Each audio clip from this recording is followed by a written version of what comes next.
Have you ever wondered, if a country owns the printing machine, why does not it just print more money and make everyone rich? It sounds so simple, right?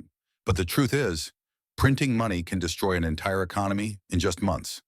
Let me explain this in the easiest way possible. Before we go deeper into this, make sure to subscribe to the channel so I can stay motivated to make more videos like this. So what money actually is? Most people think money equals wealth, but that's wrong. Money is just paper or numbers. Real wealth is food, houses, doctors, engineers, roads, technology, factories, and services. Money is a token we use to trade real things. If a country prints more money without creating more real things, the extra money becomes worthless. It's like printing more movie tickets when the cinema has only 100 seats. More tickets don't create more seats. Let's understand this with the bread example. Let's say your country has 100 people, 100 loaves of bread, 100 rupees in total. So each loaf equals 1 rupee. Everything is balanced.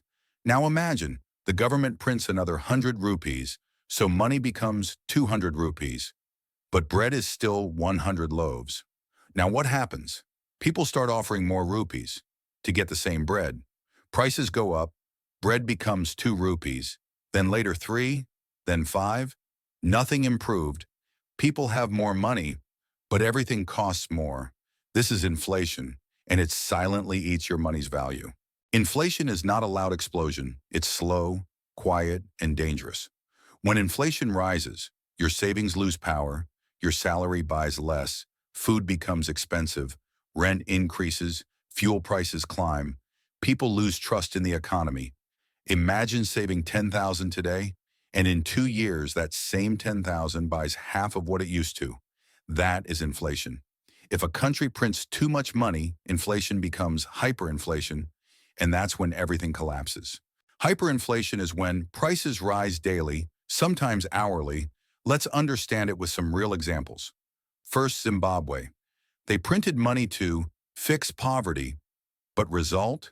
Bread cost 1 billion Zimbabwe dollars. People carried wheelbarrows full of cash. Then Venezuela. Government printed to improve life. But what happened?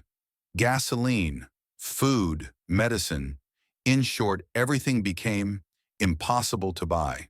People left the country by millions. Later, Germany in 1920s. Prices doubled every 2 days. Workers got paid twice a day because waiting till evening meant their salary lost value. Printing money did not make these countries rich. It just destroyed them. So, why governments still print money? Yes, governments do print money, but very carefully. They print money when population grows, economy grows, there's more production, more workers join the market, new businesses open. They need a small, controlled inflation. Controlled printing keeps the economy flowing. Out-of-control printing destroys it. It's like salt in cooking. A little makes food perfect, but too much ruins everything. So how do countries become rich? Countries become rich by creating real value, not printing paper.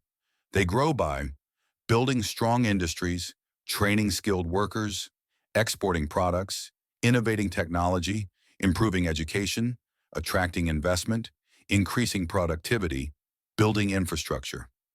The more a country produces, the stronger its currency becomes. Real wealth only comes from work, production, and innovation. So now I hope you understand this clearly. Printing money makes countries poorer, not richer. If you like this video and love to see more like this, hit that subscribe button now.